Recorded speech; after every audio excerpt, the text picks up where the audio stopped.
Welcome back, friends, and today I'm reading an original hobby, Piggy, Triator by Terrance, Crawford, Scholastic. Book 5, Chapter 1, Part 2.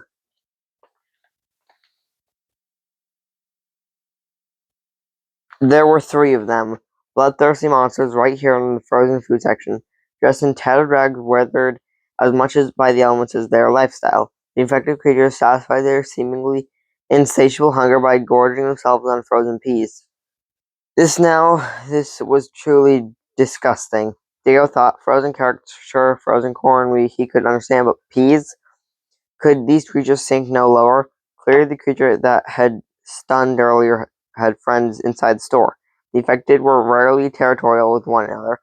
It wasn't as though they were productive members of society any longer, but Diego summarized that the infected would get even less done if they spent their time attacking one another. In fact, it often seemed a couple of them infected could rub their collective 2 brain cells together into a spark of intelligence, work together to chop their prey. Hunger was nature's most impressive motivator. The creatures were thankful, far too engrossed in their meals to notice Lucy as they made her way deeper into the store. If creatures had noticed them, they were almost certain to have given chase. While they would have eat almost anything that they came across, in daily experience the creatures preferred a warm meal, so Lucy whispered, the sound of her voice drowned out by the creatures' enthusiastic snacking. Where did the rest of your group set up camp? Diego knew that Lucy was just making conversation, but this seemed like the time or the place. Don't tell me you're one of those mall rats, she continued, seemingly obviously to look that Diego was giving her. The place gives me the heebie-jeebies. No, Diego whispered as the 2 of them moved through the aisles truthfully. This was one of the longest conversations that Diego has ever been a part of in months. He told Lucy as much, and this time it was her turn to give Diego a look. You're out here all alone, but you're just a kid. Diego tried to puff himself up to his full weight. Lucy was right, he was just a kid. They continued down the grocery store rows but Diego could have sworn he felt Lucy's gaze soften. That wasn't the only thing he noticed. As they moved deeper into the store, Diego couldn't help but notice the overwhelming sound of silence. The infected were not necessarily mannering eaters, and the fact that he could no longer hear their chewing was unsettling. Peeking around the grocery store shelves, Diego confirmed his suspicion that the creatures had exhausted their supply of frozen peas and taken to roaming the aisles once more. Their only safety net had been ripped out from beneath them. Without the sound of lips smacking to drown out their voices, Diego and Lucy were reduced to communicating via hand signals. It took a moment or two for Lucy and Diego to understand each other's gestures. Was that a number 2 or a peace sign? But after a moment, they began to understand each other, but each ducking around a massive shelving unit, they could talk to each other as long as they were face to face and out of sight. They were few sounds later than the chewing of an infected creature. The creature moved to the next aisle, chowing down on whatever loose items or food they could fit in their mouth. Only the sound of bags tearing open and squeak of the freezer doors were loud enough to eclipse the cacophony of open-mouth chewing coming from the front of the store. Diego and Lucy walked carefully but quickly down the aisles of the grocery store in silence, always making sure the creatures were preoccupied before making their moves. Diego kept his shovel at the ready and noticed that Lucy seemed to be empty-handed. More power to her for relying on her wits alone. Diego couldn't imagine roaming the wilds of Avelia unarmed. Occasionally, one of them would stop and pick up something, stuffing it into one of their respective backpacks. It was becoming clear that Lucy had been at this for a while as well. She was grabbing the good stuff, and lots of it. Diego couldn't blame her. What was the next time she and her gigantic companion would stumble upon a grocery store this well stocked?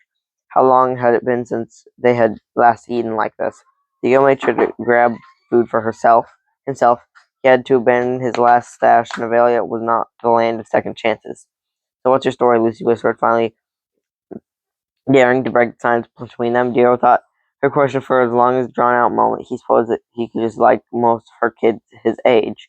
School friends and sports before the infection had hit. Parents had disappeared in the early days of the virus and had not even seen them since. Maybe they had made it to the safe place. It was rumored to be gleaming haven in the center of the island, a giant building patrolled by guards and housing some sort of island's most competent heroes. On the other hand, maybe they hadn't. If he was being honest, even when they were around, ever since the virus started its spread, Diego had been traveling the island alone, only guided by his instinct and the signs of the underground metro system. They didn't feel like much of a story to Diego. He told Lucy as much. I don't think that I have one, Diego said flatly. Everyone has a story, Lucy continued, especially a kid who could clobber someone like you did back there. Maybe yours just hasn't started yet. Diego sat with that thought in silence for a moment. Long fluorescent lights flickering overhead. He wasn't sure that he liked the idea either. The very concept of having a story in and of itself felt horrible to Diego. He would much rather lead a boring and uneventful life. In his experience, the events were rarely a good thing. Then what's your story? Diego queered. Lucy let out a deep sigh that in one she didn't even know that she had been holding. She had walked right into that one. I'm a reporter, Lucy said, or at least I was before all this. Lucy swept an armful of bread into her backpack. I've been all over the island, tracking down leads, talking to people. One day, I'm going to blow this story wide open. Diego has never met a reporter. His experience with the local news began and ended it with checking the weather for school closings when it snowed. But if anyone was willing to expose what had started the spread of the virus, Diego wished them the best. It would not be an easy task. It was not as tough. You could walk up to an infected with with the infected microphone in hand and ask them exactly how they had come to find themselves this way. Now that was a program that Diego would have watched. The sudden sound of silence shocked Diego to alertness when the conversation had been underscored by the ever-present chomping sounds of the creatures at the front of the store. Unnerving as it was to listen to, Diego preferred it to the silence. At least when you could hear their chewing, you knew where the infected were. Diego looked back, craning his neck toward the corner of the pier around the store's shelving.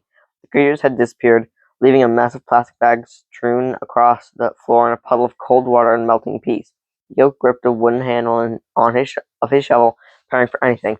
As if on cue, the creature burst through from the next aisle, hungry eyes found Diego and Lucy. This was far from Diego's first rodeo, however, and he easily sidestepped the massive infected as they descended upon him.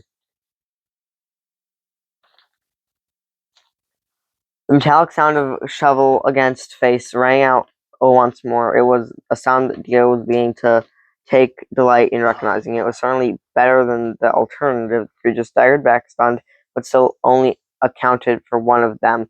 The other two broke rank and chased after Lucy, presumably seeing her as less of a challenge. Then the boy, wielding a 4-foot gardening tool, Diego gave chase, managing to trip a second one with the end of his shovel, but extending his reach and catering the creature mid-step. Another infected taken care of. That left Lucy and Diego to outnumber the remaining creature, though neither of them needed to be told that in a situation like this, numbers were hardly a factor. One bite, one scratch was all that it took.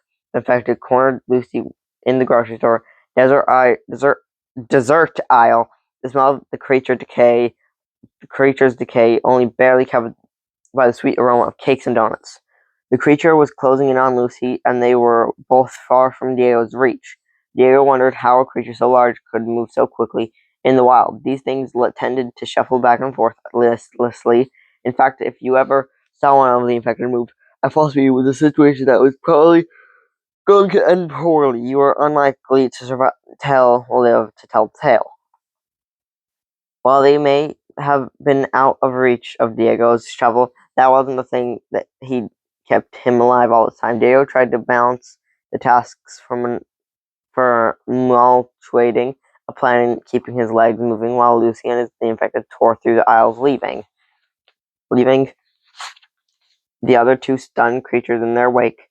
It was not going well. Diego decided that he should place far more importance on running faster. He got through the aisles in a pursuit, trying to cut off the creature, but the thing was too quick. He tried to shove over a shelf unit to separate them, but seemed bolted to the ground, and his effort was for naught. Still, he had one more trick up his sleeve, long hailed as the best place to keep one's tricks. Doubling back to the frozen aisle, Diego hopped over a puddle of partially consumed frozen peas, throwing open a freezer door. The sound of the door unsticking was enough to draw the creature's curiosity, and it stopped its pursuit of Lucy, changing directions to move towards Diego. The affected were creatures of habit who boasted one-track minds, and that track almost always led to food. Diego grabbed something from the back of the freezer and placed it in his backpack before zipping it up and leaping out of the way. He was just in time. The creature barreled down the aisle, slamming its full weight into the freezer that Diego had been standing in front of just seconds before. The beast's massive size caused it to crash through the shelves, and Diego slammed the freezer door closed, barricading it with a series of grocery carts shoved between the door and the produce aisle. He laughed in relief. The creature pounded against the freezer door until it succumbed to the cold and began to doze off.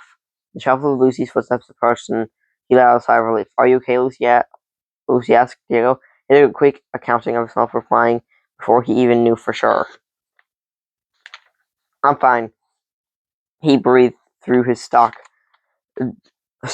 his answer. He had been wandering the wilds of Avalia for far too long. He couldn't even remember the last time someone asked after him. "We should get out of here before they come to," Lucy suggested, and Diego agreed. Unlike most people, these things do not become more pleasant after a nap. "And just where have you two been?" Terry cuffed ruthlessly. "I've been out here forever." Terry beat what appeared to be an aluminum car muffler into his palm impatiently. "Oh, come off it, you big galoot," Lucy lightly teased as she ducked beneath the chains bearing the grocery store's entrance. "We had a lot to deal with in there," Diego followed, pulling his shovel and backpack through the overlapping lattice work of interlinking chains. "What were you doing out here, big guy? Taking a nap?"